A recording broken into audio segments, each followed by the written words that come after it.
눈을 떠보니까 천국이었다 그래요.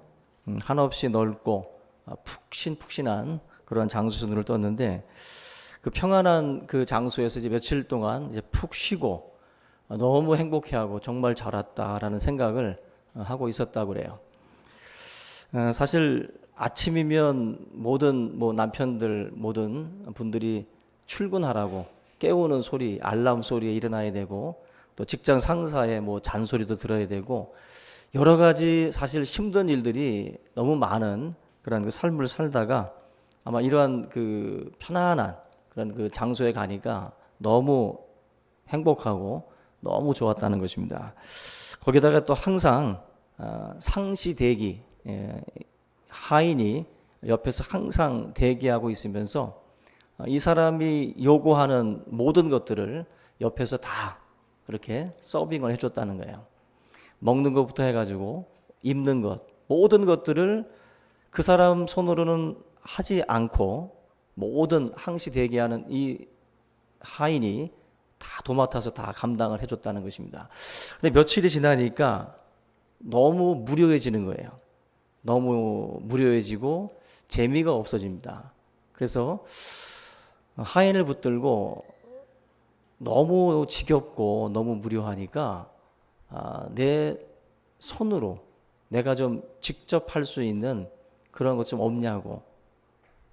그때 하인이 하는 말이 여기서는 절대로 당신이 직접 하면 안 되고 다 우리가 해줘야 된다고. 그 말을 듣고 너무 화가 나가지고, 아니 그런 게 어디 있냐고, 내가 직접 좀 할 수 있는 게 없냐고 굳고 거절을 합니다. 그때 이분이 하는 말이, 그렇다면 여기가 지옥이지 여기가 천국이냐고, 그렇게 화를 펄컥 냈다는 거예요. 그때 하인이 하시는 말씀이 그렇게 말을 합니다. 아니 여기가 천국이신 줄 알았냐고, 여기는 지옥이라고. 여러분, 우리가 생각하는 천국과 우리가 생각하는 지옥을 약간 좀 비튼 거예요. 사실 우리는 천국에 가면 아주 편안한 삶에 대한 그림들을 많이 그립니다. 근데 여러분들이 사실 일이 없이 시간을 한번 보내본다든지, 아무것도 내가 하지 않고 누군가가 다 해준다. 처음에 편한 것 같지만 사실 모든 걸 다 해주는 곳은 어디예요? 요양원입니다. 그죠? 옆에서 간병을 다 해주잖아요. 꼼짝 못 하시는 분들. 다 해주는 게 좋은 게 아닙니다. 다 해주는 게.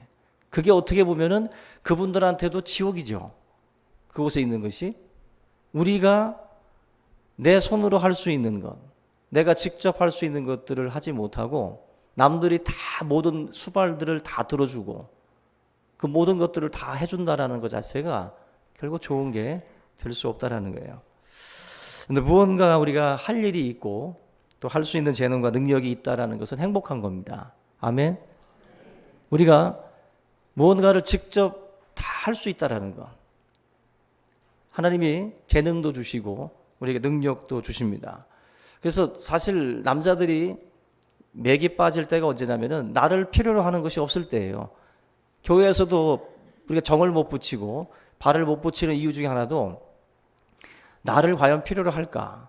나는 과연 이 교회에서 필요한 존재일까? 내가 할 수 있는 일이 뭘까? 만약에 그렇게 생각을 했을 때 할 수 있는 일이 아무것도 없다라고 생각한다면 정말 싫어지는 거예요.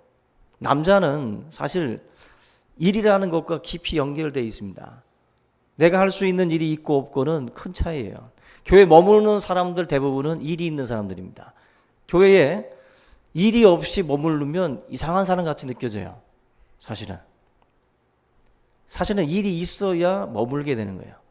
그래서 여러분들, 아무쪼록 교회 안에는 정식적인 사역이 있고 또 찾아보면 비공식적인 사역이 있습니다. 보여지는 자는 그 일을 하시면 돼요.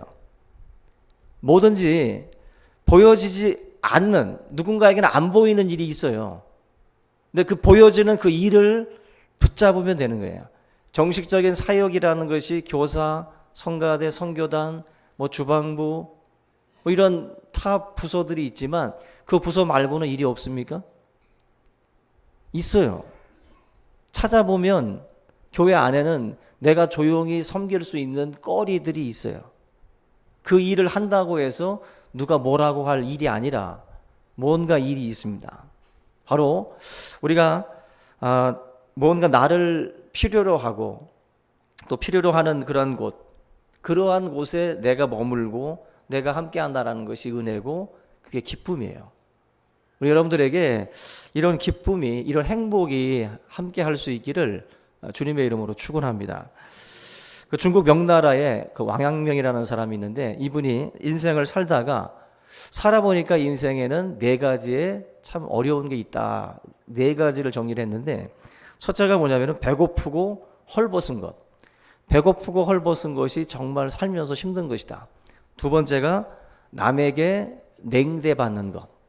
이게 살면서 정말 힘든 경험이라고 말을 했고, 세 번째가 마음 깊은 곳에서 비롯된 실존적인 고뇌, 고독. 이건 사실 철학적인 분들이 많이 하는 것들이에요. 여기에 뭐 깊이 빠져들게 되면 인생이 힘들어지죠. 마지막 네 번째로 이분이 말한 게 뭐냐면은 이 세 가지보다도 더 어려운 것은 한가로운 것이라 그랬어요. 믿어지십니까? 우리나라 사람들은 잘 안 믿어져요. 이게 일이 많아. 우리나라 사람들은. 근데 왕양명이 하는 말은 인생에서 제일 힘든 때가 언제냐? 백수일 때라는 거예요. 아무도 불러주지 않고 아침에 가방 들고 나가도 갈 데가 없는 거예요. 버스를 타도 목적지가 없어요. 정점 가다 찍고 다시 와야 돼. 할 일이 없고 한가로운 것처럼 인생을 살면서 힘든 시기가 없다라고 분명히 말씀을 합니다. 여러분들 지금 사지가 멀쩡한데 할 일이 없이 막 빈둥빈둥대는 분들 보시죠. 저도 우리 교회 안에 그 국어를 하러 오는 분들이 있어요. 가끔 저도 천사가 됩니다. 10,000원도 줘요. 마음 내키면 20,000원도 줍니다. 지갑을 열었는데 50,000원짜리에서 50,000원도 줘요. 근데 제가 가장 열받는 건 저보다 더 건강해 보이는 놈들이에요. 저보다 더 건강해가지고 사지 멀쩡한 데 와가지고 그것도 연합해서 사지 멀쩡한 것들이 멀쩡하게 와가지고 돈 달라고 구구절절 한 30분 떠들어. 가만히 듣다 보면 돈이에요, 돈. 그런 사람은 절대로 주면 안 돼요. 절대로. 저는 몇 번 싸웠어요, 그런 사람들하고. 목사답지 않게. 생수통 들고 쫓아가기도 했고요. 우리 성도님이 봤을지 모르겠는데 우리 간사님하고 저기 무봉리 순댓국 앞에까지 쫓아가가지고 깡패 같은 놈들을 한번 물씬 두들겨 팰래다가 머리까지만 올라갔다 내려갔다 했습니다. 그 사지 멀쩡한 놈들 빨리 도망가더라고요. 그 정도 건강이면 충분히 일할 수 있어요. 그래서 제가 가끔 요즘엔 안 하시지만 여기 할아버님 그 뭐 박스 줍고 계속 그 뭐 수집하시던 그분 항상 거의 80 넘으신 분이에요. 뭐 외모를 보면. 근데 그분은 겨울에도 그거 하고 계셨거든요. 계속. 그래서 항상 제가 저기 가서 저 할아버지 좀 보고 오라고. 저 박스 줍는 할아버지 보라고. 사지 멀쩡한데 그렇게 한가롭게 하고 다니는 사람들 사실 도와줄 필요 없습니다. 도와줄 필요 없어요. 정말 하나님께서 일하기 싫거든 먹지도 말라고 그랬는데 빈둥대고 그렇게 한가롭게 살아가는 사람들에게는 우리 구제의 의미가 아니에요. 과부와 고아를 돌아보는 것, 연약한 약자들을 돌아보는 것이지 그렇게 살아가는 인생들을 도우라고 하나님이 말씀하는 거 아닙니다. 근데 정말 천사들은 그분들을 도와요. 그리고 보면. 근데 우리 삶에 분명한 것은 이렇게 일을 하다 보면 얻어지는 게 있어요. 일을 하다 보면은 자제력도 어떤 성실함도 정직함도 또 이런 만족감, 성취감 이런 것들이 사실 일을 하는 가운데 얻어져요. 그래서 일이라고 하는 것 자체가 분명히 중요한 겁니다. 그래서 일이라고 하는 것은 붙잡아야 돼요. 일을 놓으면 사람은 무기력해집니다. 하나님께서도 우리 남자들에게 또 우리 인생들에게 땅을 갈아서 이게 뭔가 이렇게 일하는 것을 평생에 과업으로 이렇게 넘겨주셨어요. 그래서 일을 하시던 분들도 손을 놓으면 무기력해집니다. 그죠? 갑작스럽게 병이 찾아오고. 그런 면에서 작은 일이라도 무언가를 해야 돼요. 이 교회 일도 마찬가지인데 시간이 많고 또 재능이 많고 또 여유가 많아서 그래서 하는 게 절대 아니에요. 명심하셔야 됩니다. 교회 일은 시간과 여유와 물질이 있어서 하는 게 아니에요. 교회 일은 가치가 있기 때문에 하는 거예요. 여러분들, 교회 일에 대한 가치를 알아야 우리가 하나님의 일에 대해서 내 시간과 나의 물질과 나의 건강을 드릴 수가 있는 거예요. 근데 가치를 알지 못하면 다른 일을 했기 때문에 시간이 없고 여유가 없고 물질이 부족하고 내가 피곤하다라고 그 가치가 같기 때문에 어떻게 보면은 더 낮을 수도 있겠죠, 교회 일이. 가치 비교해서 그 가치가 높게 형성되어 있지 않은 사람들에게는 내가 하고 있는 다른 일의 그 피곤함과 그 시간적인 어떤 그런 그 드림 때문에 하나님 앞에 드려지는 그 일에 대해서 우리가 이거 굉장히 힘들게 느껴진다는 거예요. 이거는 여러분들이 신앙생활을 하면서 반드시 여러분들이 극복해야 되고 또 정말 그 어떻게 보면 잘못된 생각인데 그거를 반드시 파괴시켜야 돼요. 그 생각으로 굳어져 있으면 하나님 앞에 우리가 믿음으로 산다라고 하는 것은 정말 하나님 앞에 가는 그날 주님부터 받을 상급이 있어요. 그 믿음까지 가지고 계셔야 돼요. 그 믿음이 있으면 하나님 앞에 드려지는 시간과 봉사는 헛된 게 아닙니다, 여러분들. 그 가치를 알아야 우리가 이 하나님의 일에 대해서 헌신할 수가 있어요. 근데 이걸 모르면 사실 똑같이 보니까 세상의 것들과 똑같이 보니까 우리가 더 이상의 것들을 우리가 거기에다 쏟아볼 겨를이 없는 거예요. 근데 가치 비교에 있어서 여러분들이 분명히 확실하다면 우리가 그 은혜를 알고 그 하나님의 사랑을 안다면 우리가 이 하나님의 일에 대한 그 시간들을 나의 어떤 이 부분과 좋게 비교할 수 없는 거예요. 본문은 예수님께서 이 섬김의 그 본을 우리에게 특별히 보여주고 있습니다. 이미 우리가 많이 들어봤던 본문이기 때문에 내용 중심이 아니라 어떻게 보면 이 그 제자들의 발을 씻겨 주셨던 예수님의 그 섬김의 그 삶에 대해서 우리가 다시 한번 좀 생각해 보는 그런 좀 시간을 가지려고 합니다. 이 제자들과 마지막 식사를 하셨는데 이 자리가 사실은 불편한 자리예요. 왜냐하면은 이 전에 이 주님의 제자들 사이에서 말썽이 일어났어요. 뭐냐면은 그 야고보와 요한의 어머니가 와서 자기들의 아들을 예수님의 좌편과 우편에 앉혀달라고 어떻게 보면 치맛바람을 엄마가 와서 했던 거죠. 제자들의 입장에서는 굉장히 심기가 지금 불편한 상황이에요. 제자들이 심기가 불편한 이유는 목적 자체가 지금까지 주님을 따라왔던 목적이 어디에 있었는지를 분명히 보여주는 거예요. 그들의 목적은 자리에 있었어요. 자리. 어떤 자리에 내가 앉느냐가 관심사다 보니까 그 자리를 치고 들어오는 야고보와 요한의 어머니와 그 자녀들이 굉장히 불편한 거예요. 심기가. 그런 상황에서 지금 예수님께서 이 제자들의 발을 씻기는 그 어떻게 보면 액션을 지금 보여주시는 거예요. 너희들의 관심이 지금 어디에 있냐는 거죠. 그래서 주님은 제자들의 발을 선생이면서 주가 되시면서도 무릎을 꿇고 종들이 하는 그 제자들의 발을 씻는 본을 보여줍니다. 그걸 통해서 너희들의 관심사, 인생의 목적을 수정하라는 거예요. 수정해라. 이걸 바꾸라고 예수님이 말씀을 했어요. 예수님은 인자가 온 것은 섬김을 받으려 온 것이 아니라 그랬어요. 오히려 섬기러 왔다 그랬어요. 섬기러. 목적이 섬기러 온 거예요.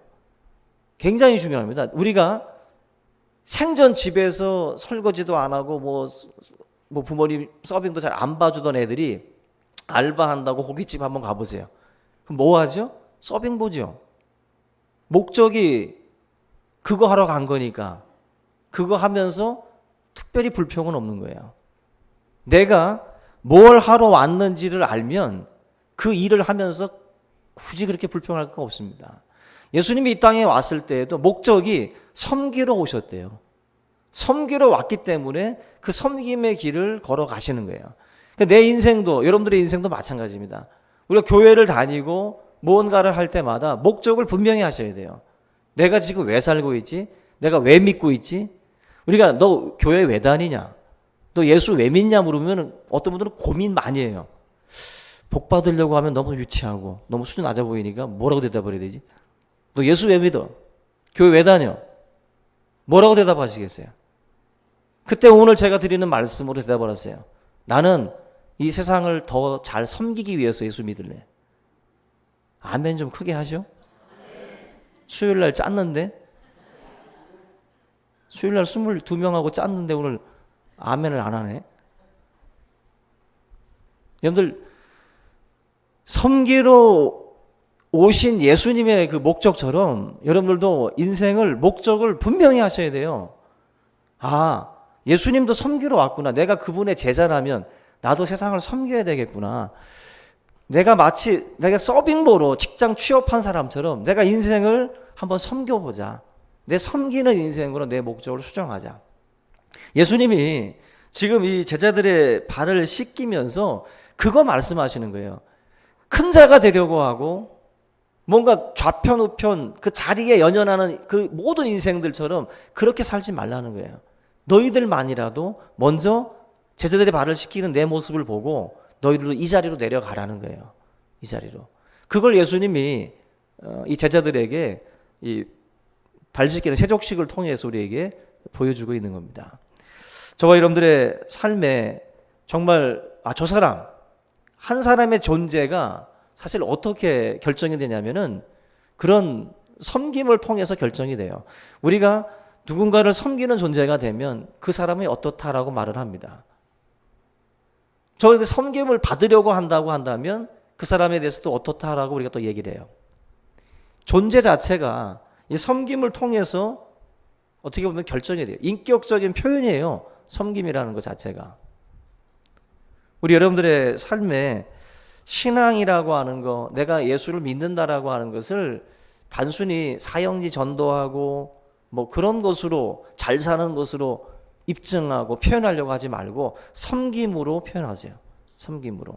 예수 믿는 사람의 특징은 섬김이에요. 섬김. 그것이 저와 여러분들의 삶에 중요한 하나의 징표가 되어야 할 줄로 믿습니다.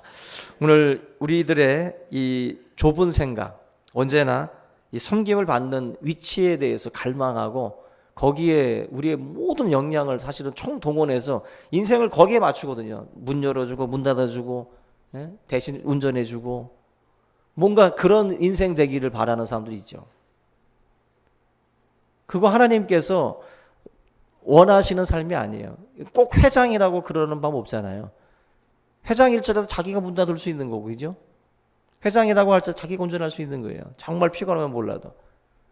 우리의 삶이 자꾸 남으로부터 뭘 자꾸 받으려고만 하는 그 자리가 성공이라고 생각하는 거. 서두에 제가 말씀을 꺼낸 것처럼 그게 지옥이고 그게 지옥으로 가는 아주 지름길입니다. 세상을 섬기려 하지 않고 섬김을 받으려고만 하는 인생에게 어떤 이 마인드가 이 마음속에 잡히겠어요? 그 사람이 또 어떻게 살아가겠습니까? 그건 불보듯 뻔한 거예요. 저와 여러분들이 섬김이라는 것은 굉장히 중요해요. 그래서 과거에 우리나라에 있었던 일인데 그 부잣집 마부가 교회를 다니는데 하도 열심히 다니니까 그 마부에게 주인이 물었다 그러잖아요. 도대체 교회를 다니면 뭐가 좋으냐? 넌 교회 왜 다니냐라고 물어보더라고요. 그때 마부가 했던 말이 아까 제가 말씀드렸던 거예요. 주인님을 더 잘 섬기려고 교회를 다니고 있습니다. 좀 더 정직하게, 좀 더 잘 섬기려고 교회를 다닙니다. 주인이 감동해서 같이 다녔다는 거예요, 교회를. 한마디로 이런 종교가 있나? 또 이런 신앙이 있나 싶어가지고 그런 거라면 나도 좀 가보자 해서 간 거죠. 여러분들 사실 이런 섬기는 것 자체가 나를 구원하신 하나님의 목적이에요. 이 땅을 왜 우리가 생명을 연장해 가면서 살고 있습니까? 남을 섬기라는 거예요. 하나님이 그것을 우리에게 사명으로 지금 남겨주신 거예요. 그래서 여러분들 사명은 여러 가지예요. 분명히 여러 가지 일들을 맡아서 하고 계시는데 공통된 사명은 섬김이에요. 예수님도 이 땅에 오셔서 하신 일이 많지만 주님의 섬김의 또 사명의 핵심 중에 하나가 섬김이에요. 섬김. 우리가 하고 있는 모든 일 속에 그 예수님의 이런 마음들을 담아서 우리 교회 안에도 이런 섬기는 자들이 많아질 수 있기를 주님의 이름으로 축원합니다. 결국 제자들이 섬김에서 실패한 이유는 누가 크냐라는 데 있거든요. 누가 큰가. 우리들 얘기들 나눠보면 다 이런 거에 맞춰져 있잖아요. 너 몇 평 살아? 네 자식은 몇 등 하냐? 이제 다 그런 거 물어보거든요. 거기에 또 우리가 항상 관심을 기울이고 있습니다. 또 뭐 기분 나쁜 것 중에 하나가 네 남편 얼마 벌어? 뭐 제일 짜증나는 질문 아니겠어요? 그 얼마 벌어 보태줄 게가 아니잖아요. 얼마 벌어? 왜 묻죠? 비교하는 거거든요. 근데 그러한 어떤 크기, 너와 나의 크기를 자꾸 이렇게 뭔가 비교해 보려고 그 속에서 뭔가 우월감도 얻고 또 상대적 박탈감도 또 얻는 그런 일들이 많이 있습니다. 너 뭐 임대 아파트 살아? 분양받았어? 또 몇 평 살아? 그런 거 물어보는 것 자체가 제가 항상 말씀드리지만 그 넋 빠진 겁니다. 그거. 여러분들 하나님 앞에 우리가 섬김을 가지고 살아가는 인생들이 어디 살면 어때요? 월세 살면 어떻고 전세 살면 어떻고 예? 그런 거를 따지는 인생이 불쌍한 거지 거기 사는 분들이 불쌍한 게 아니에요. 당당하게 살아야 돼요. 당당하게. 예? 텐트 치고 산다. 당당하게 말하세요. 하나님 앞에 우리가 살면서 그거 오히려 그런 거 물어보는 사람들을 불쌍하게 생각해야지 거기서 짜증나 하면서 막 자기 인생이 이제 뭐 마치 종친 것처럼 막 그렇게 또 받아들이는 사람도 문제고 그 사람도 결국에는 똑같이 본다는 거예요. 세상을. 예? 그 말을 듣고 낙심한다는 거는 똑같이 보는 거예요. 세상을. 자기도 언젠가 커지면 똑같이 복수하려고 지금 준비 중인 거지. 누가 크냐에 관심 갖게 되면 못 섬겨요, 여러분들. 절대로. 누가 크냐에 관심 갖는 사람들은 섬김의 자리로 갈 수 없어요, 절대로. 그래서 예수님이 지금 이 제자들의 발을 씻겨주면서 이러한 행동들을 하시는 겁니다. 모든 성도들의 관심은 섬김으로 모아져야 돼요. 섬김의 자세 중에 특별히 또 하나가 있는데 그게 바로 이 희생이에요. 희생. 섬긴다라는 게 참 묘합니다. 아, 나는 누군가를 섬기겠습니다라고 말만 하고 있으면 섬김이 아니잖아요. 섬김은 행동이 따라오는 거예요. 다시 말하면 희생이 따라오는 거예요. 섬김은 아무리 우리가 어떤 말을 해도 소용없습니다. 아무리 말을 많이 했어도 우리의 행동에서 뭔가 희생을 하고 뭔가 우리가 낮아짐이 없으면 그건 섬긴다고 할 수 없는 거예요. 그래서 신앙생활을 할 때 반드시 저와 여러분들이 이 섬김이라고 하는 것 자체가 수고와 희생에 따른다라는 것을 기억하셔야 돼요. 그래서 남을 섬기려고 하시는 분들은 수고와 희생을 준비하셔야 돼요. 수고하지 않고 희생하지 않으려고 하면 섬길 수 없어요. 그것이 빠져나가는 것에 대해서 아까워하면 섬길 수 없는 거예요. 아깝다. 돈 들어갈 수 있고요. 내 시간을 뺏길 수 있어요. 그 사람한테. 섬기려면. 오리를 가자고 하는데 심리 가주려면 내 시간 뺏기잖아요. 내 발품 다 뺏기는 거예요. 그거 희생과 수고를 우리가 생각하지 않으면 절대로 이 섬김이라고 하는 것들을 할 수가 없어요. 시간도 드려야 되고 물질도 드려야 되고 희생도 다 드려야 돼요. 그래야 섬김이라고 하는 것 자체가 완성이 되는 겁니다. 주님의 십자가의 절정이 바로 희생이 아니에요. 희생. 주님이 인자가 온 것은 섬김을 받기 위함이 아니라 섬기러 왔다. 그 섬김의 최절정이 십자가에서 희생이에요. 죽음이에요. 그걸 통해서 몸소 정말 오신 목적대로 사셨구나 하는 것을 우리에게 보여주고 있어요. 아무쪼록 우리 성도님들이 섬김의 이 자리, 그래서 이걸 섬김이라는 것은 시간이 있어서 여유가 있어서 물질이 있어서 아니에요. 시간을 내는 거예요. 시간을 내는 거라고. 쪼개는 거고. 여유가 없어요가 아니라 내 시간을 쪼개야 되는 거예요. 그게 희생이고 그게 섬김이지. 여유 없습니다. 시간 없습니다. 물질 없습니다. 여러분들 장사하시는 분들한테 가서 다 한번 물어보세요. 돈 버냐고. 남는 거 없어요 그러잖아요. 하여튼 버는 사람은 하나도 없어요. 다 없대요. 다. 우리의 시간 다 없어요. 섬김의 자리에 계신 분들 남아서 하는 건 아니라 그랬죠 제가. 쪼갠 겁니다. 자기 시간 쪼개는 거지 남아서 하는 게 아니에요 절대로. 근데 우리는 착각을 합니다. 저 사람들은 시간이 많이 남으니까 저거 한다고. 그러지 않아요. 시간을 쪼개는 거예요. 내 물질을 쪼개는 거고 옥합을 깨는 거예요. 그걸 깨서 하나님 앞에 드리는 게 희생이지 남는 것들입니까? 먹다가 시큰 먹다가 남는 거? 누가 가져왔어 맛있는 걸 먹으려고 그러는데 아우 나 배 터져 죽겠어 이거 너 먹어 이제 이러고 주는 것과 야 이거 귀한 건데 나눠 먹자 이거랑 기분이 같아요? 하나님 앞에 쪼개서 드리세요. 자기 거를. 자기의 시간을 쪼개시라고. 이 시간을 쪼개서 주님 앞에 드리겠다라고 마음을 먹어야지 그게 진짜 섬김이에요. 진짜. 하나님 앞에 저와 여러분들이 오늘 이 모든 말씀들 통해서 자신들의 시간표, 자신들의 계획, 꿈, 야망 그 모든 거에서 잘라내셔야 돼요. 자기의 것들을 다 하면서는 주님 앞에 드릴 시간 절대로 없어요, 여러분들. 그거 아셔야 돼요. 자기 거에 함몰되어 있는 분들한테는 주님께 드릴 시간 없고 주님께 드릴 물질 없고 주님께 드릴 건강 없어요, 절대로. 내 시간을 보면서 쪼개셔야 되는 거예요. 쪼개시라고. 그래야 하나님 앞에 드릴 시간이 있는 거예요. 자기 집으로 가는 길이 빨랐다라고 성경에서 말씀을 하잖아요. 자기 집으로 가는. 우리 여러분들의 삶에 하나님께서 섬김을 위해서 우리에게 이 귀한 말씀을 줍니다. 낮아진 자세로 또 자기의 것들을 희생하고 수고하면서 하나님의 제자답게 그리스도의 제자답게 이 세상을 또 살아갈 수 있기를 주님의 이름으로 축원합니다. 여러분들 이 모든 것을 같이 하셔야 다 보여요. 주님도 보이고 가족도 보이고 친구도 보여요. 이거 아시 안 해도 아무것도 안 보입니다. 낮아지시면 다 보입니다. 오늘 이 말씀을 함께 붙들고 우리 한번 통성으로 기도하겠습니다. 살아계